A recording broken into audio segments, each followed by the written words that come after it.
বন্ধুরা, আজকে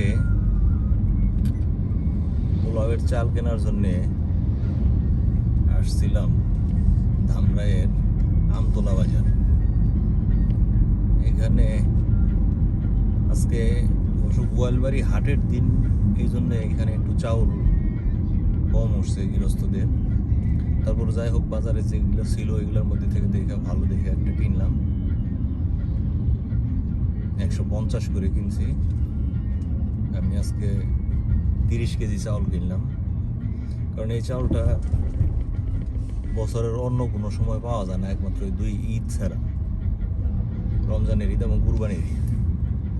আর আমি অন্য কোনো চাউলের পোলাও তেমন একটা খাইতেও পারি না, ভালো লাগে না, সেই জন্য আজকে কিনলাম। আরও কিছু কিনবো, দেখি আরও ঈদের তো বেশ কয়েকদিন বাকি আছে,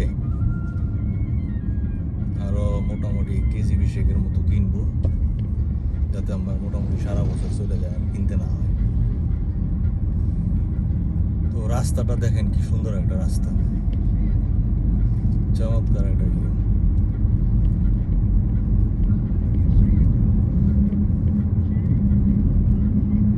সকালবেলা আরো ভালো ছিল, যখন আমি গেছি তখন আরো সুন্দর লাগতেছিল, ছায়া ছিল, এখন একটু রোদ উঠছে। রাস্তা মোটামুটি ফ্রি, শুধু লেগুনা আছে কিছু, আর কিছু বেবি টাইপের। সামনে দেখা যাচ্ছে এরা কি ফুটবল খেলছে মনে হচ্ছে, এরা মনে হয় কিছু সম্মানই আদায় করার চেষ্টা করতেছে।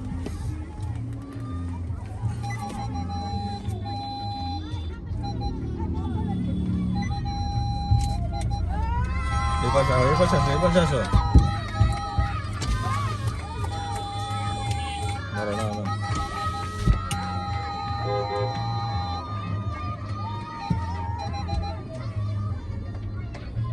ওদেরকে 100 টাকা দিলাম, এমন খুশি হয়েছে, প্রচন্ড খুশি হয়েছে, সবাই অনেক খুশি হয়েছে 100 টাকার জন্য। আমরাও অবশ্য ছোটবেলায় এরকম করছি, আমরাও যখন ছোটবেলায় ফুটবল খেলতাম সব বন্ধুরা মিলে এরকম, যখন কোনো কাপ জিততে পারতাম তখন সবাই মিলে এরকম ফুটবল কেনার জন্যে বা খেলার অন্য কোনো সরঞ্জাম কেনার জন্যে সবার কাছ থেকে আমরা এরকম সম্মানই আদায় করতাম, আর সেটা দিয়ে ফুটবল বা অন্য কিছু কিনতাম।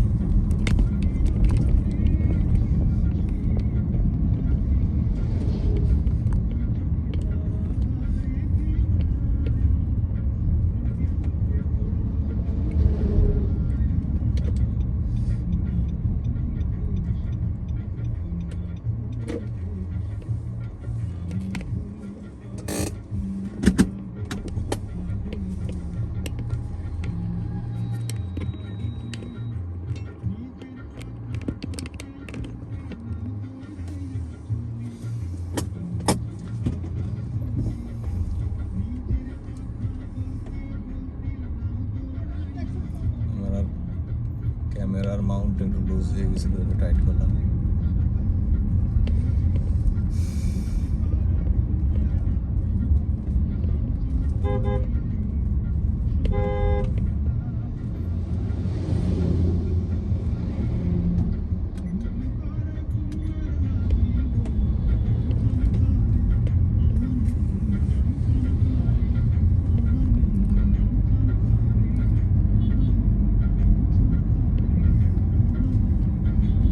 গত রমজানের ঈদে আসলে চাউলের দাম অনেক বেশি ছিল, কারণ এই ধানটা তখন কাটা হয়েছিল। আমি নিজেই গোয়ালবাড়ি বাজার থেকে 220 টাকা করে কিনছিলাম, তখন দাম একটু বেশি ছিল বিধায়, আর এখন পাওয়া যাবে বেশি, এই জন্য তখন আমি কম কিনছিলাম। আমি মাত্র 7 কেজি চাউল কিনছিলাম, যে এই ঈদে বেশি করে কিনবো এই আশায়। তো এই ঈদে মোটামুটি 30 কেজি এখন কিনলাম, আর কেজি 20 মতো কিনবো। এতেই মোটামুটি 50 কেজি হইলে আমার সারা বছর চলে যাবে, সারা বছর আর কিনতে হবে না।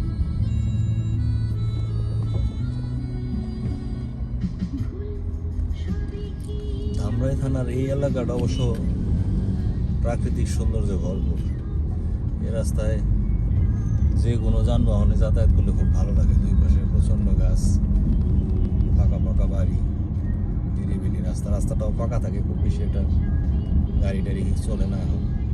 তবে বেশ কিছু ইটের ভাটা হওয়াতে এখন কিছু ট্রাক চলাচল করে, যেটা রাস্তার সৌন্দর্য নষ্ট করছে। রাস্তার মধ্যে কাদা টাদা উঠে রাস্তাগুলো নষ্ট করছে।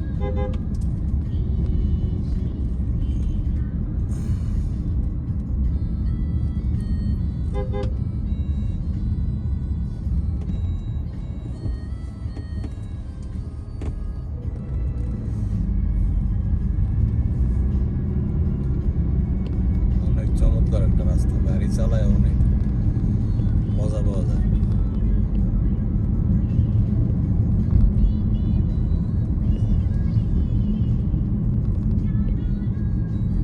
এখন আমরা প্রায় ধামরার কাছাকাছি চলে আসছি, শরীফবাগের কাছাকাছি।